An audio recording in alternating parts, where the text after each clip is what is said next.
বিয়ের পরের দিনেই আমার জামাই এসে বলল, আপনার মেয়ে আমাকে খুশি করতে পারছে না, এবং এই কথা বলেই সে আমার মেয়েকে ছেড়ে চলে গেল।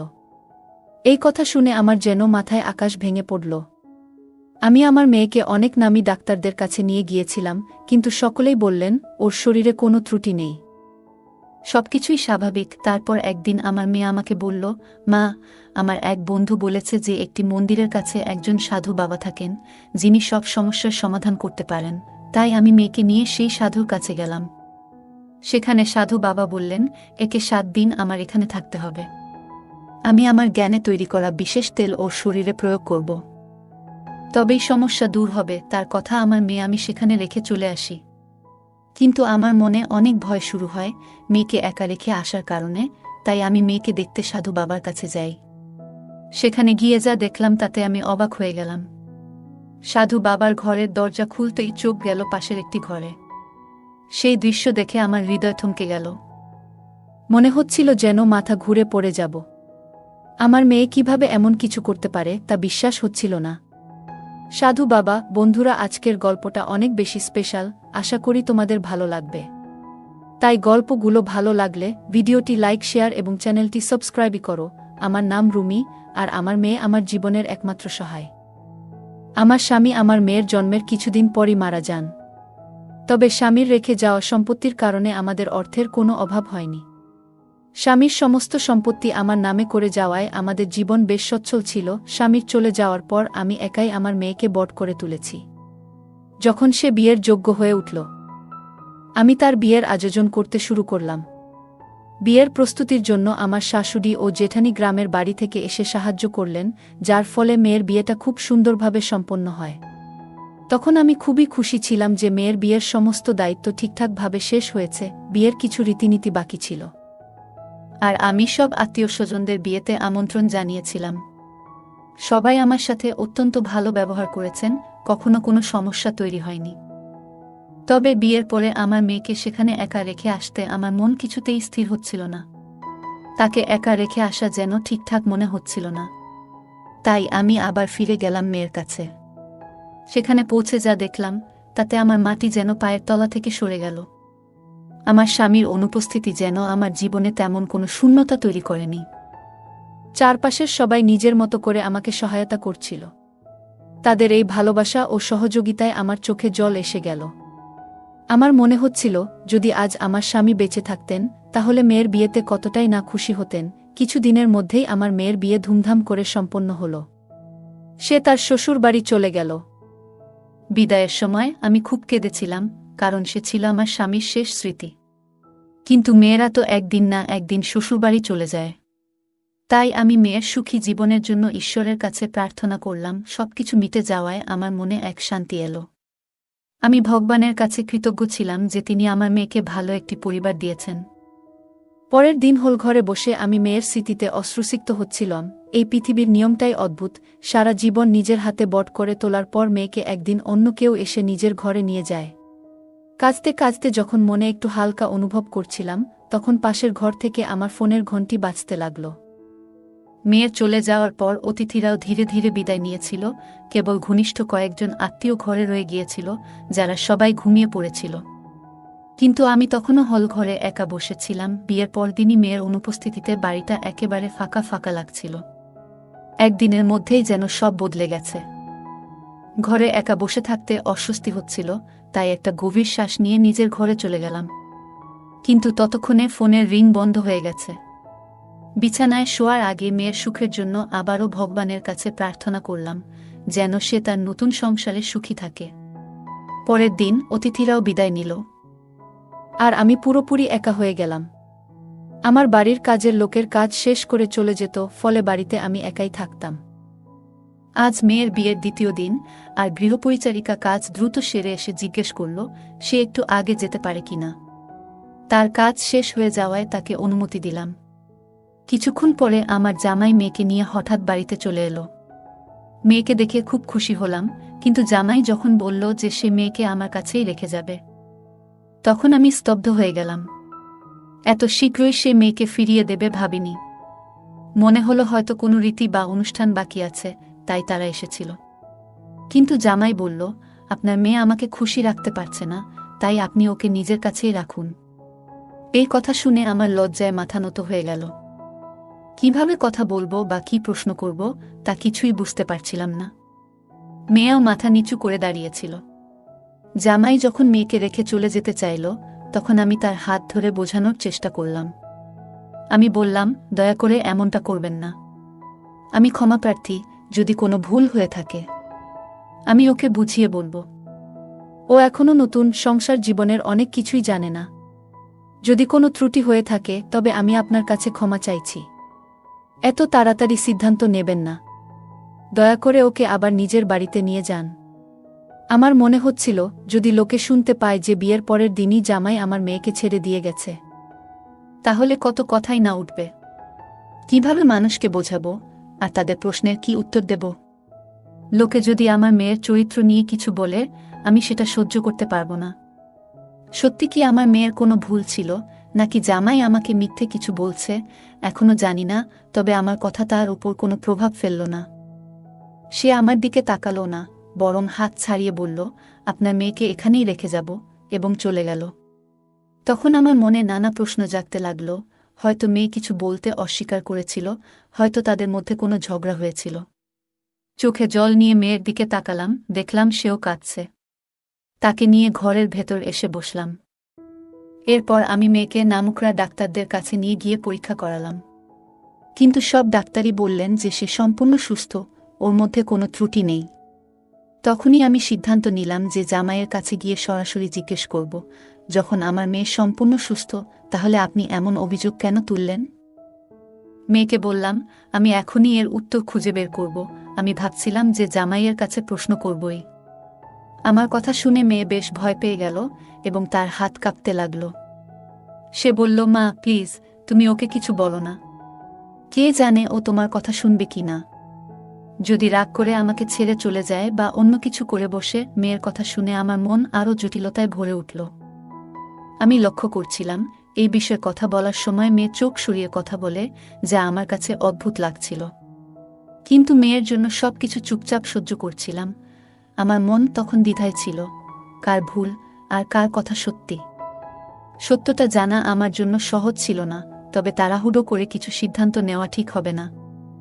কিছুক্ষণ পর আমরা গাড়িতে উঠে বাড়ির পথে রওনা দিলাম, কিন্তু সেই প্রশ্নগুলো মাথায় ঘুরতেই থাকল। মনে হচ্ছিল এমন কিছু হয়তো আছে যা আমি এখনো বুঝে উঠতে পারিনি।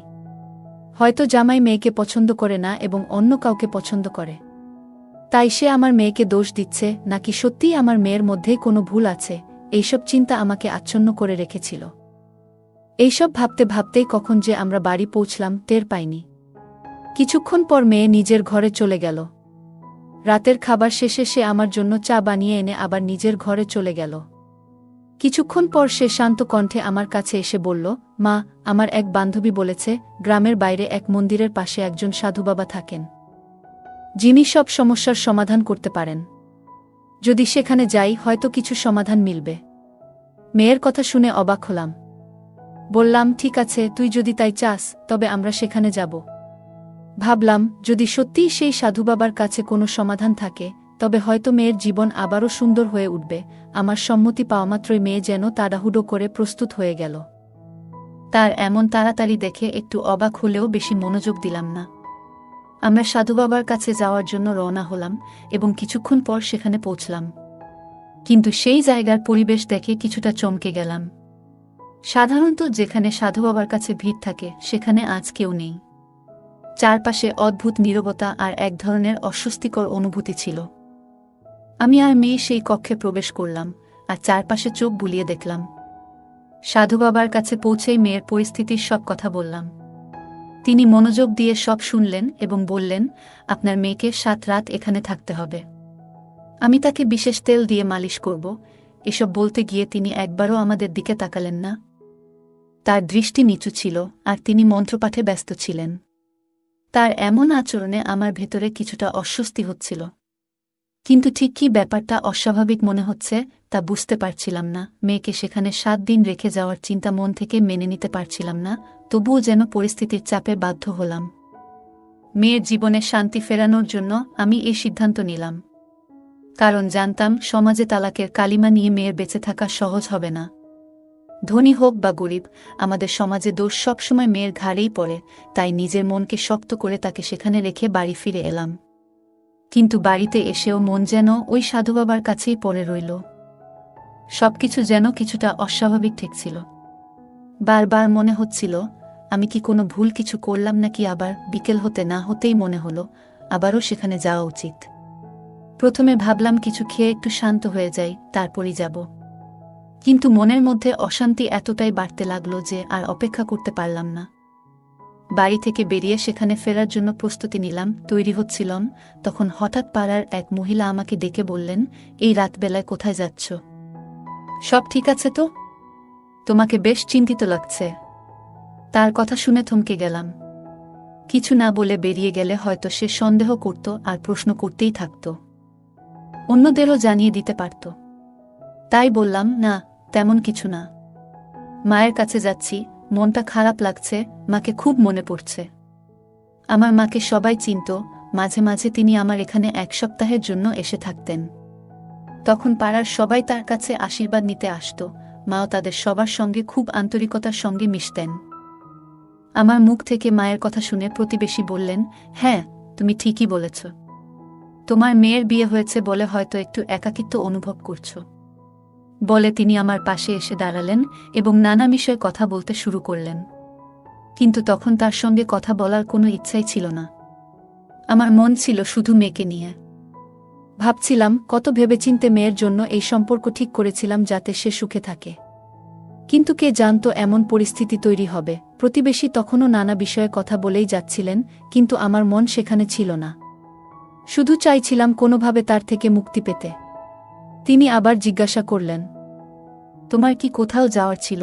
আমি মাথা নেড়ে সায় দিলাম, কিন্তু কথা বাড়াতে ইচ্ছা ছিল না। অবশেষে তার থেকে মুক্ত হয়ে বাইরে বের হলাম।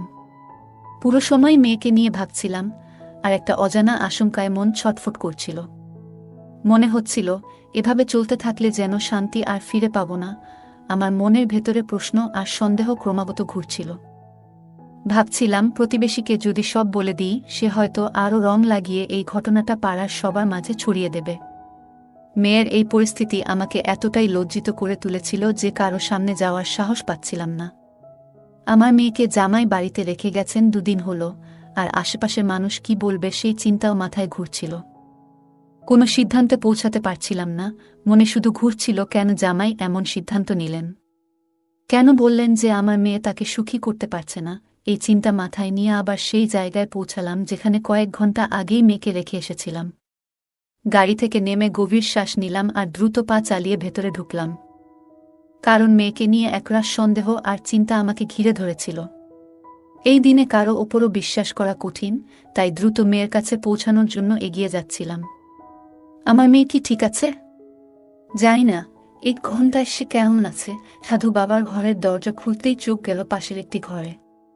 সেই দৃশ্য দেখে আমার হৃদয় থমকে গেল। মনে হচ্ছিল যেন মাথা ঘুরে পড়ে যাব। মেয়ে কিভাবে এমন কিছু করতে পারে তা বিশ্বাস হচ্ছিল না।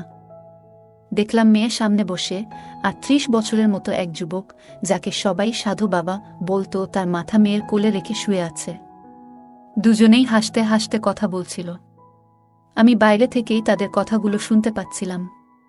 সেই যুবক বলছিল, তোমার বিয়ের খবর শোনার পর থেকে এক মুহূর্ত স্বস্তিতে কাটাতে পারিনি।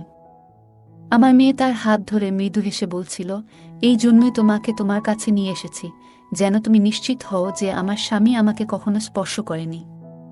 আমি এমন ব্যবস্থা করেছি যাতে আমরা সবসময় একসঙ্গে থাকতে পারি। আমার স্বামী আমার মুখও আর দেখতে চাইবে না। মেয়ে শান্তভাবে তার হাত ধরে কথা বলছিল, এবং আমার ভেতরটা ক্রমশ পুড়ে যাচ্ছিল। এতদিন আমি জামাইকে ভুল বুঝছিলাম, আসল দোষটা যে মেয়ের তা জানতে পেরে নিজেই হতবাক হয়ে গেলাম। তাদের কথাগুলো আর সহ্য করতে পারছিলাম না, তাই রাগের মাথায় দরজা ঠেলে খুলে দিলাম। দরজা খোলার শব্দে দুজনেই চমকে উঠে দাঁড়াল। ঘরের ভেতরে ঢুকে আমি মেয়ের হাত ধরে তাকে এক চড় মারলাম। তারপর বললাম, এমন কাজ করার সময় তোমার একবারও লজ্জা হলো না? মায়ের কথা একবারও মনে পড়ল না? একা হাতে তোমাকে মানুষ করেছি। আবারও তার গালে এক চড় কষালাম। আমার এই রূপ দেখে সেই কথিত সাধু মেয়েকে বাঁচানোর জন্য এগিয়ে এলো, কিন্তু আমার রাগ দেখে চুপচাপ মাথা নিচু করে দাঁড়িয়ে রইল।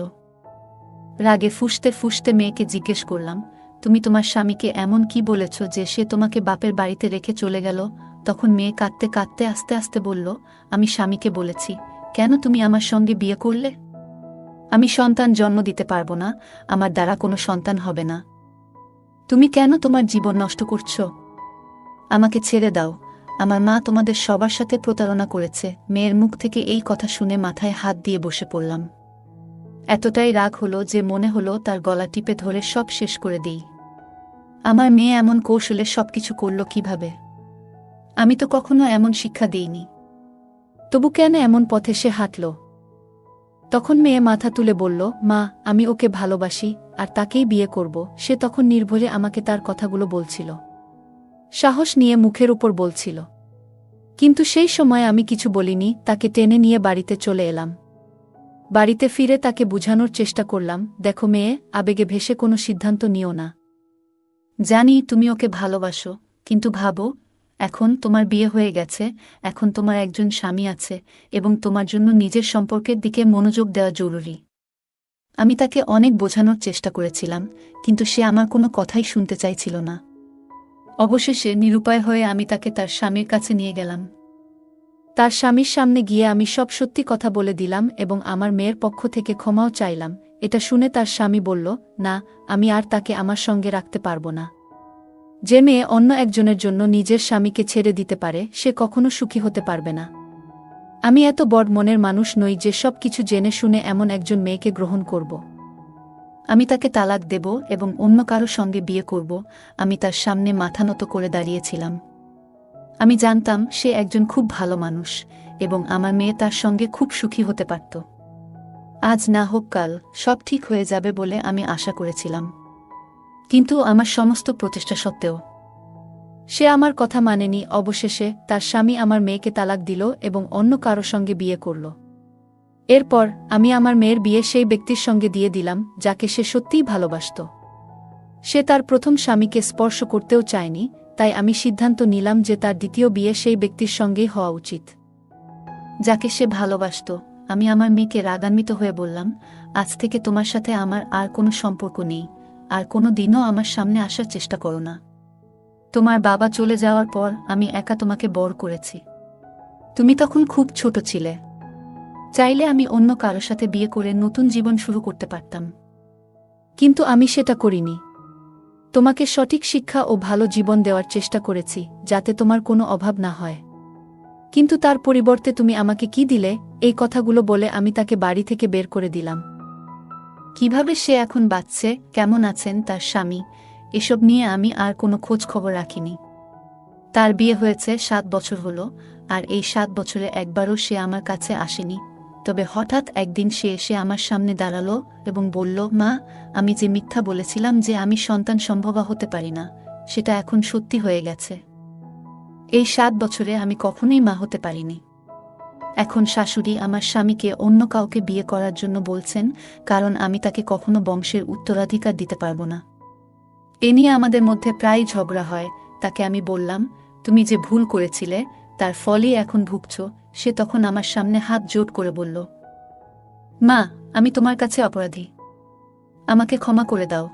আমি তাকে বললাম, আমার কাছে ক্ষমা চেয়ে কোনো লাভ নেই, বরং তোমার প্রথম স্বামীর কাছে ক্ষমা চাও, কারণ তার কোনো দোষ ছিল না, তবুও তুমি তাকে তার অধিকার থেকে বঞ্চিত করেছিলে। যদি সে তোমাকে ক্ষমা করে তাহলে আমিও তোমাকে ক্ষমা করব। আমার কথা শুনে আমার মেয়ে তার প্রথম স্বামীর কাছে গেল এবং তার কাছে ক্ষমা চাইতে লাগল। আশ্চর্যের বিষয়ে তার স্বামী তাকে সঙ্গে সঙ্গে ক্ষমা করে দিল, কারণ সে নিজের জীবনে খুবই সুখী ছিল। এরপর ঈশ্বরের আশীর্বাদে 9 বছর পর আমার মেয়ের ঘরে একটি সুন্দর পুত্র সন্তানের জন্ম হল। তখনই সে উপলব্ধি করল যে একজন মা তার সন্তানের জন্য কতটা চিন্তা করেন এবং সেই অনুভূতি কতটা গভীর। আসলে যতক্ষণ না একজন মেয়ে নিজে মা হয় সে কখনোই তার মায়ের কষ্ট এবং ত্যাগ পুরোপুরি বুঝতে পারে না। এরপর আমার মেয়ে আবার আমার কাছে ফিরে এলো এবং আমার সামনে হাত জোট করে ক্ষমা চাইল। তখন আমি তাকে মন থেকে ক্ষমা করে দিলাম। গল্পের মেয়েটি আবেগপ্রবণ হয়ে প্রথমবারের মতো প্রেমের প্রতি টান অনুভব করে, যা তাকে স্বামী ও পরিবারের দায়িত্ব থেকে বিচ্যুত করে। আবেগপ্রবণ হয়ে মুহূর্তের সিদ্ধান্ত নেওয়ার ফলে জীবনে কিভাবে সমস্যার সৃষ্টি হতে পারে তা এই গল্পে স্পষ্টভাবে প্রতিফলিত হয়। তাই আবেগের মধ্যে থেকেও চিন্তাভাবনা এবং বাস্তবতার বিবেচনা করা জরুরি। প্রথম স্বামীর প্রতি মেয়েটির আচরণ ছিল এক ধরনের বিশ্বাসঘাতকতা। এই ঘটনাটি আমাদের শেখায় যে সম্পর্কের ভিত্তি বিশ্বাস ও শ্রদ্ধার উপর দাঁড়িয়ে থাকে, সেখানে একবার বিশ্বাসঘাতকতা ঘটলে তা পুনরুদ্ধার করা অত্যন্ত কঠিন। এটি বোঝায় যে সঠিক ও আন্তরিক সম্পর্ক বজায় রাখা কতটা গুরুত্বপূর্ণ। মেয়েটির প্রথম স্বামী তাকে ক্ষমা করার মধ্যে যে মহানুভবতা দেখিয়েছিল, তা আমাদের শেখায় যে ক্ষমার মাধ্যমে মানসিক শান্তি এবং সুখ পাওয়া যায়। ক্ষমা না করলে মানুষ নিজের মনে দুঃখ ও বিদ্বেষ বহন করে চলে। ক্ষমার শক্তি শুধুমাত্র নিজেকেই নয়, অপরপক্ষকেও শান্তি দিতে পারে। গল্পে মেয়েটির মা তার সন্তানকে সব রকম ত্যাগ স্বীকার করে বট করেছিলেন, কিন্তু মেয়েটি তা তখন উপলব্ধি করেনি। কিন্তু নিজে মা হওয়ার পর সে উপলব্ধি করল একজন মা কিভাবে তার সন্তানের সুখ দুঃখ নিয়ে চিন্তা করেন। এই শিক্ষা আমাদের বোঝায় যে যতক্ষণ না কেউ নিজে সেই অভিজ্ঞতা লাভ করে, ততক্ষণ সে অন্যের ত্যাগ ও কষ্ট পুরোপুরি বুঝতে পারে না। গল্পের শেষে মায়ের ক্ষমা এবং মেয়ের সঙ্গে পুনর্মিলন আমাদের শেখায় যে সত্যিকারের ভালোবাসা কখনো দূরত্ব মেনে নেয় না। ভালোবাসা এবং সম্পর্ক যতটা ভেঙে যাক না কেন, সঠিক উপলব্ধি এবং ক্ষমার মাধ্যমে সম্পর্ককে আবারও মজবুত করা সম্ভব। বন্ধুরা, আজকের গল্পটা এখানেই শেষ। আশা করি গল্পটি আপনাদের ভালো লেগেছে। যদি গল্পটি আপনার হৃদয় ছুঁয়ে যায়, তাহলে অবশ্যই লাইক করতে ভুলবেন না। আপনার মতামত কমেন্টে জানাতে পারেন এবং আপনার বন্ধুদের সাথে গল্পটি শেয়ার করুন। এমনই আরও মজার এবং আবেগঘন গল্পের জন্য আমাদের চ্যানেলটি সাবস্ক্রাইব করুন এবং বেল আইকন চাপতে ভুলবেন না, যাতে আমাদের কোনো গল্প আপনারা মিস না করেন।